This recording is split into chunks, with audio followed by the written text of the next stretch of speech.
कार्तिक महात्म्य 31वां अध्याय। भगवान श्री कृष्ण जी बोले, प्राचीन काल में उज्जैन में एक महापापी और दुरात्मा धनेश्वर नामक ब्राह्मण रहता था। वह रस, चमड़ा और कंबल आदि का व्यापार करता था। वह वैश्यगामी और मद्यपान आदि बुरे कर्म करता था। चूंकि वह रात दिन पाप में रत रहता था, इसलिए वह व्यापार में नगर नगर में घूमता था। एक दिन महिष्मतीपुरी में जा पहुंचा। महिष्मतीपुरी में जो राजा महिष ने बसाई थी, इसलिए वह राजा के नाम से विख्यात थी। नगरी के पास ही पापनाशनी पुण्यकालिनी भगवती नर्मदा बहती थी। उस नदी के किनारे देश देशांतर से आए यात्री कार्तिक व्रत करने को कुछ दिन के लिए ठहरा करते थे। उन कार्तिक व्रत करने वाले प्राणियों को वहां ठहरा देखकर वह दुष्ट धनेश्वर भी इधर उधर घूमता हुआ 1 मास के लिए वहां ठहर गया। अपने माल को बेचता हुआ वह नर्मदा नदी के तट पर घूमता हुआ ब्राह्मणों को देव पूजारत देखता था। वह देखता है कि कोई तो ग्रंथ पढ़ रहा है और कोई सुन रहा है, कोई भगवत कीर्तन कर रहा है, कोई तुलसी की माला धारण किए है। बस इसी तरह वह भगवत भक्तों के बीच और वैष्णवों के दर्शन करता रहा, उनको स्पर्श करता रहा, उनसे वार्तालाप करता रहा और भगवान विष्णु के नाम स्मरण के पुण्य को अर्जित करता रहा। वह कार्तिक के व्रत की उद्यापन विधि तथा जागरण को भी देखता रहा। उसने पूर्णिमा के व्रत को भी देखा कि व्रती ब्राह्मणों तथा गौओं को भोजन करा रहे हैं, उनको दक्षिणा आदि भी दे रहे हैं। उसने नित्य प्रति भगवान शंकर की प्रसन्नता के लिए होती दीपमाला भी देखी। त्रिपुर नामक राक्षस के 3 पुर को शंकर जी ने इसी तिथि को जलाया था, इसलिए शिव जी के भक्त इस तिथि को दीप उत्सव मनाते हैं। जो मनुष्य मुझ में और शंकर जी में अंतर मानता है, उनकी सारी क्रियाएं निष्फल हो जाती हैं। धनेश्वर वहां की पूजा विधि देखता हुआ इधर उधर घूम रहा था कि उसे काले सर्प ने काट लिया और वह भूमि पर गिर पड़ा। उसकी यह दशा देखकर वहां के दयालु भक्तों ने उसे चारों ओर से घेर लिया और उसके मुंह पर तुलसी दल मिश्रित जल के छींटे देने लगे। और जब उसके प्राण निकले तो यम के दूत उसे बांधकर कोड़ों से मारते हुए यमपुरी को ले गए।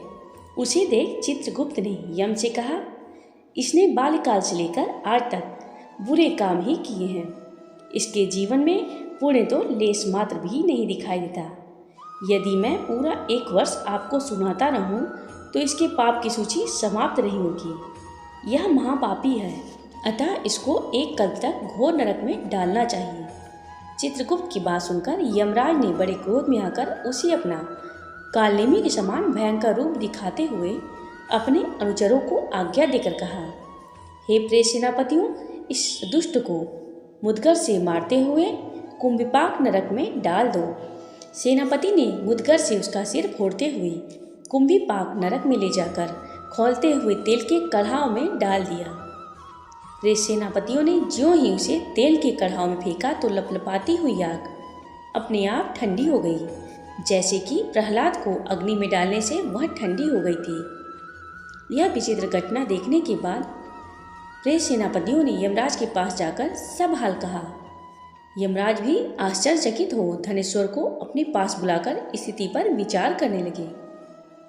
उसी समय नारायण नारायण का कीर्तन करते हुए देवर्षि नारद जी भी वहां आ पहुंचे और यमराज से कहने लगे, हे यमराज, यह ब्राह्मण नरक में डाले जाने की योग्य नहीं है, क्योंकि इसने अंत समय में कुछ शुभ कर्म किए हैं जो नरक यातना को नष्ट करने वाले हैं। जो लोग भगवत भक्त का दर्शन करते हैं, उनसे वार्तालाप करते हैं और उनका स्पर्श करते हैं, चाहे उन्होंने कोई पुण्य कर्म किया हो, सहज में ही स्वर्ग के अधिकारी हो जाते हैं। अतः धनेश्वर भी पुण्यात्माओं के संग व स्पर्श से स्वर्ग का अधिकारी हो गया। अतः यह पुण्यात्मा इसे यक्ष योनि दो और केवल इसे पाप भोग करने वाले नरक दिखा दो। भगवान श्री कृष्ण ने कहा, जब नारद जी ऐसा कहकर चले गए तो धनेश्वर को पुण्यात्मा समझते हुए यमराज ने दूतों को उसे नरक दिखाने की आज्ञा दी। भगवान श्री कृष्ण ने कहा, प्रेतपति यमराज की आज्ञा से धनेश्वर को नरकों के पास ले गया और उसे दिखाता हुआ कहने लगा, हे धनेश्वर, इन भयंकर नरकों को देखो, जिनमें कि पापियों को यम के दूत सदा ही दुख देते रहते हैं। यह देखो, यह तप्तवाचुक नामक नरक है, जिसमें देह जलने के कारण पापी विलाप कर रहे हैं। भोजन के समय जो प्राणी भूखों को भोजन नहीं देते, वह बार बार नरक में डाले जाते हैं। वह मनुष्य जो गुरु, अग्नि, ब्राह्मण, गौ, वेद और राजा इनको लात मारते हैं, यह भयंकर नरक इन 6 अतिशय पापों के करने पर मिलते हैं। यह देखो, दूसरा अंधक मिश्र नामक नरक है। हे ब्राह्मण, सुई की भांति मुख वाले तमोत नामक कीड़े इन पापियों को काट रहे हैं। इस नरक में दूसरों का दिल दुखाने वाले पापी गिराए जाते हैं। अब ये तीसरा क्रकय नामक भयंकर नरक है। इस नरक में पापी आरी से चीरे जाते हैं। यह नरक भी असीमत्रवण आदि भेदों से 6 प्रकार का है। इसमें स्त्री तथा पुत्रों में वियोग कराने वाले प्राणियों को कढ़ाई में पकाया जाता है। 2 प्रियजनों का विछोह कराने वाले मनुष्य भी असीमंत्र सभी तलवार की धार से काटे जाते हैं और कुछ भेड़ियों के डर से भाग जाते हैं। अब तुम यह चौथा नरक देखो, इसका नाम अर्गल है। इसमें पापी लोग तरह तरह से चिल्लाते हुए इधर उधर भाग रहे हैं। यह नरक भी वध आदि भेदों से 6 प्रकार के हैं। यह देखो, यह कुट्टशालिनी नामक 5वां नरक है, जिसमें कि अंगारों की भांति कष्ट देने वाले बड़े बड़े कांटे लग रहे हैं। यह भी यातना आदि के भेदों से 6 प्रकार का है। पर स्त्री गमन करने वाले प्राणी इस नरक में पकाए जाते हैं। देखो, यह उल्वर नामक 6ठा नरक है, जिसमें कि सिर नीचे करके पापियों को पकाया जाता है। जो लोग भक्ष्या भक्ष्य का विचार नहीं करते हैं, दूसरों की निंदा और चुगली करते हैं, उनको इस नरक में डाला जाता है। देख लो कि ये लोग किस तरह के पाप करने से चिल्ला रहे हैं। दुर्गंध भेद से यह नरक भी 6 प्रकार का है। यह देखो, 7वां कुंभी पाक नामक नरक है। यह बहुत ही भयंकर है। हे ब्राह्मण, ये भी 6 प्रकार का है।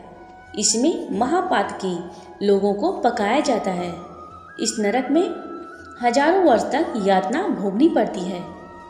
यही रौरव नरक है। इच्छा रहित जो पाप किए जाते हैं, वह पाप आर्ध कहलाते हैं।